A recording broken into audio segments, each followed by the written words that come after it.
Good morning. हे बघा मी इकडे कपडे धुवायला बसले आणि त्यांचं प्लॅस्टरचं काम चालू आहे ना.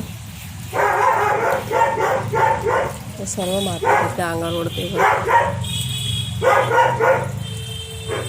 साईडला डॉक्टर बाबासाहेब आंबेडकरचा पुतळा पण आहे, त्याच्यामुळे बघा अशी चोरून चोरून कामं करतात. अशी मेन कापड वगैरे टाकलेलं त्या हे बघा माती वगैरे अशी उडते.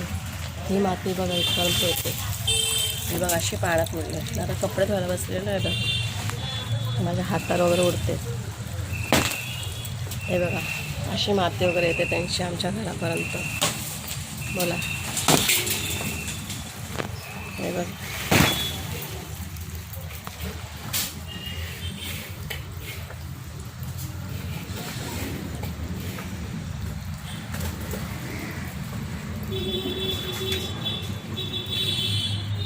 अशी कपड्यांवर वगैरे उडते.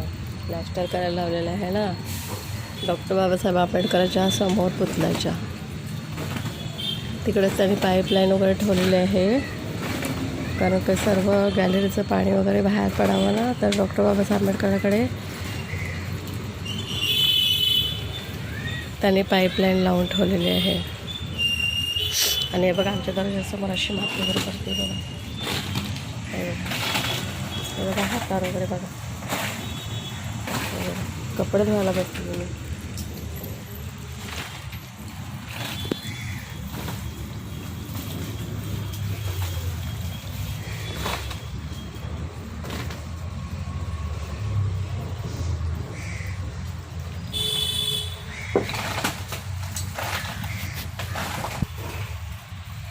काय बोलणार सांगा.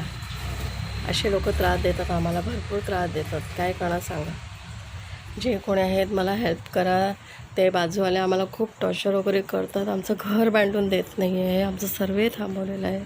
वरून आमचं घर बघा कसं झालेलं आहे. बघा काय बोलणार सांगा.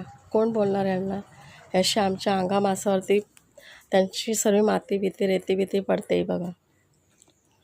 हे बघा कपडे धुवायला बसलेले मी बघा, सिमेंटचं सर्व पडतं अंगावर. काय बोलणार आहे बघा. हे बघा सरळ सिमेंट रेती वगैरे आमच्या घरापर्यंत पडते बघा, पायावर पण बघा. हे बघा असे पाय वगैरे पण पडले आहे. जे कोणी आहेत मला मेहरबानी करून मला मदत करा, खूप मेहरबानी होईल. असे लोक बाजूचे आम्हाला त्रास वगैरे देतात आहे. काय करणार. बोलणारं कोण नाही आहे आमच्या घरामध्ये 3 बहिणीच्या शिवाय. जे कोणी आहे मला हेल्प करा, खूप मेहरबानी होईल. बघा लोक असे आम्हाला त्रास देतात. बाजूचे लोक खूप माजलात.